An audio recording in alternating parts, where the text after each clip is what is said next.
नमस्कार दोस्तों, मैं सीए राजीव भटनागर आप सबका बहुत बहुत स्वागत करता हूँ।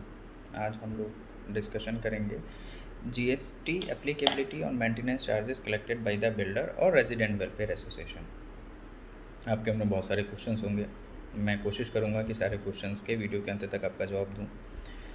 तो पहली चीज़ तो हमें ये देखनी है कि जो मेंटेनेंस चार्जेस कलेक्ट कर रहा है वो कर कौन रहा है। अगर मेंटेनेंस चार्जेस बिल्डर कलेक्ट कर रहा है तो 100% टैक्सेबल है। 18% के हिसाब से आपको टैक्स लगेगा, उसके ऊपर जीएसटी एप्लीकेबल है, आपको पे करना है। पर अगर बिल्डर ने आपका मेंटेनेंस आरडब्ल्यू को ट्रांसफ़र कर दिया है और आरडब्ल्यू आपसे मेंटेनेंस चार्ज कर रहा है, उसके केसेस में कुछ एग्जम्पशंस हैं।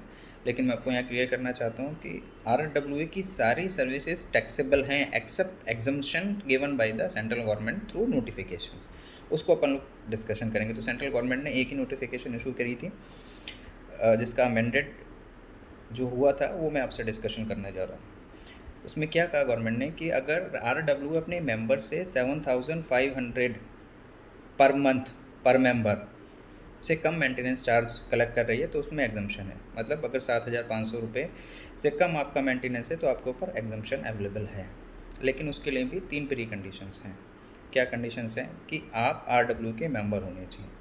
अगर आप आरडब्ल्यू के मेंबर नहीं हैं तो आपको एग्जम्पशन नहीं मिलेगी।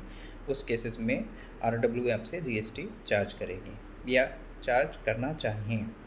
मीन्स अगर आपके आरडब्ल्यू में 100 मेंबर्स हैं और आपकी हाउसिंग सोसाइटी में 1700 फैमिलीज़ रहती हैं तो उस केसेस में आरडब्ल्यू टेक्निकली जो 100 मेंबर्स हैं उनसे ही एग्जम्पशन का बेनिफिट ले सकती है। मतलब अगर वो 100 मेंबर जो हैं उसी से वो 7,500 से कम है मेंटेनेंस तो जीएसटी उनसे चार्ज नहीं करेगी। बाकी के जो 1600 मेंबर हैं उन सभी से irrespective of the maintenance charge सबसे जीएसटी चार्ज होनी चाहिए, जो सर्कुलर की लैंग्वेज है। तो पहली चीज़ तो आप आरडब्ल्यू के मेंबर होनी चाहिए। तो ये हमेशा देख लीजिए आरडब्ल्यू कि उसके बाईलॉज में क्या मेंशन है, उसकी मैक्सिमम लिमिट कितनी है मेंबर्स की। तो अगर मैक्सिमम लिमिट्स उसकी कम है तो अपने आरडब्ल्यू को अमेंड कराए और सभी हाउसिंग सोसाइटी के जिन जिन लोग मेंबर्स हैं नहीं हैं उनको मेंबर्स बनाएं, तभी आप एग्जम्पशन को अवेल कर सकते हैं। पहली चीज़ ये। दूसरी ये कि हाउसिंग सोसाइटी होनी चाहिए। तो ये एग्जम्पशन आपको तभी मिलेगी जब आप रेजिडेंशियल अपार्टमेंट्स में रह रहे हो और हाउसिंग सोसाइटी के अंदर रह रहे हो। ठीक है। एक क्वेश्चन इसमें एक आया था कि क्या हम रेजिडेंशियल एरिया में रह रहे हैं और हम उस फ्लैट का कमर्शियल यूज़ कर रहे हैं तो उस केसेस में हमें जीएसटी की एग्जम्पशन मिलेगी नहीं या नहीं मिलेगी। हाँ बिल्कुल मिलेगी, क्योंकि आप हाउसिंग सोसाइटी के अंदर रह रहे हैं। तो पर्पज़ कुछ भी हो पर वो रेजिडेंशियल अपार्टमेंट्स होने चाहिए, हाउसिंग सोसाइटी होनी चाहिए। आइदर फ्लैट का यूज़ कुछ भी हो, आइदर कमर्शियल हो रेजिडेंशियल हो, आपको जीएसटी एग्जम्पशन का बेनिफिट मिलेगा।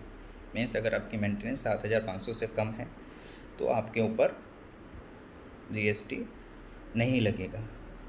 लिमिट क्या है? 7,500।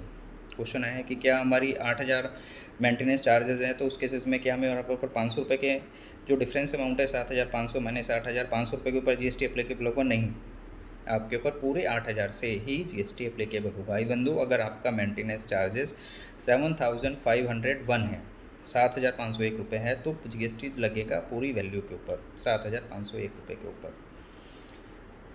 दूसरा क्वेश्चन आया कि क्या मेरे 4 अपार्टमेंट्स हैं तो क्या लिमिट जो है वो कंबाइंड होगी? अगर 2-2 हज़ार में दे रहा हूँ तो चारों को मिला के 8,000 होगी, तो पर मेंबर पर मंथ है तो मेरे को क्या 8,000 की होगी तो मेरे ऊपर क्या टैक्स देना पड़ेगा? नहीं, वो क्लैरिफाई कर दिया गवर्नमेंट ने, पर अपार्टमेंट ही आपकी लिमिट काउंट होगी। अगर आपके 4 अपार्टमेंट हैं तो इंडिविजुअली वो काउंट होंगे और 2-2 हज़ार रुपये के हिसाब से आपकी लिमिट लगेगी और आपके ऊपर जीएसटी एग्जम्पशन के अकॉर्डिंगली आपको जीएसटी नहीं पे करना है। तो ये अपन लोगों ने डिस्कशन किया। 7,500 पर मंथ की हमारे पास पर मंथ पर मेंबर की एग्जम्पशन है। दूसरा, इनपुट टैक्स क्रेडिट के ऊपर कि क्या RWA input tax credit avail कर सकती हैं? हाँ बिल्कुल कर सकती हैं। किस केसेस में अवेल करेंगी?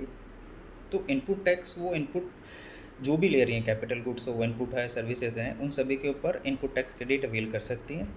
और उसका अवेलमेंट कहाँ होगा? उसका अवेलमेंट तभी होगा जब 7,500 से किसी का मेंटेनेंस चार्जेस हो ज़्यादा होगा।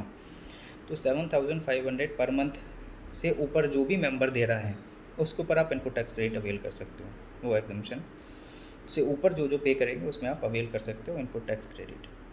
तो इनपुट टैक्स क्रेडिट क्लियर होगी, आप सभी में इनपुट टैक्स क्रेडिट ले सकते हैं। सेकंड एक मैटर ये आया कि जो एडवर्टाइजमेंट इनकम है उसके ऊपर RWA क्या GST चार्ज करेगी? बिल्कुल करेगी। बिल्कुल क्लियर है कि मेंटेनेंस चार्जेस को छोड़ के बाकी कोई भी सर्विसेज अगर आपको प्रोवाइड कराई जा रही है तो उसके ऊपर GST की एप्लीकेबिलिटी होगी। सेकेंडली, नॉन मेंबर है तो 100% एप्लीकेबिलिटी होगी। अगर आपको आप नॉन मेंबर को कोई भी सर्विसेज प्रोवाइड करा रही है RWA, तो उस केसेस में उसके ऊपर GST की एप्लीकेबिलिटी होगी। सेकंड, क्या RWA को GST रजिस्ट्रेशन लेना कंपलसरी है? बिल्कुल भी नहीं है। अगर उसके सारे मेंबर 7,500 से कम मेंटेनेंस चार्जेस पे कर रहे हैं और वो कोई और सर्विसेज प्रोवाइड नहीं कर रही तो उसको GST रजिस्ट्रेशन लेना कंपलसरी नहीं है। पर अगर कोई मेंबर उसका 7,500 से ज़्यादा पे कर रहा है तो वो रजिस्ट्रेशन लेना कंपलसरी है, बशर्ते उसका एनुअल टर्नओवर 20 लाख से ज़्यादा हो। अगर उसका एनुअल टर्नओवर 20 लाख से कम है तो उसे GST रजिस्ट्रेशन लेना किसी भी केसेस में मैंडेटरी नहीं है। आइदर उसका कोई मेंबर 7,500 से ज़्यादा ले रहा हो या 7,500 से कम उसका मेंटेनेंस चार्जेस हो, दोनों ही केसेस में उसे GST रजिस्ट्रेशन अप्लाई करने की या रजिस्ट्रेशन लेने की ज़रूरत नहीं है। तो ये बिल्कुल क्लियर है कि मेंटेनेंस चार्जेस को छोड़ के कोई भी सर्विसेज अगर RWA प्रोवाइड करा रही है वो सारी सर्विसेज टैक्सेबल हैं। एग्जम्पशन भी उसके केवल मेंबर्स को है। तो मेरी एडवाइस है RWAs को कि अपने सोसाइटी के अंदर जितने भी लोग हों जिनसे भी मेंटेनेंस चार्जेस कलेक्ट किया जा रहा है, जो भी वहाँ के ओनर्स हों, उन सबको मेंबर ज़रूर बनाएं।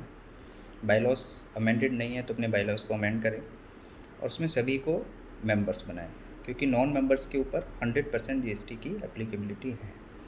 तो अगर RWA कोई एडवर्टीजमेंट इनकम ले रही है, कोई रेंटल इनकम ले रही है या कोई भी अगर इनकम ले रही है तो वहाँ GST की एप्लीकेबिलिटी है, except maintenance charges collected from members up to the limit of 7,500। तो मैंने कोशिश करी इस वीडियो में सारी क्वेश्चंस को लेके, फिर भी अगर कोई क्वेश्चंस रह गए हों तो आप कमेंट बॉक्स में लिखिएगा, मैं उसको रिप्लाई करने की पूरी कोशिश करूँगा। आपका अपना CA Rajiv Bhatnagar. Thank you very much.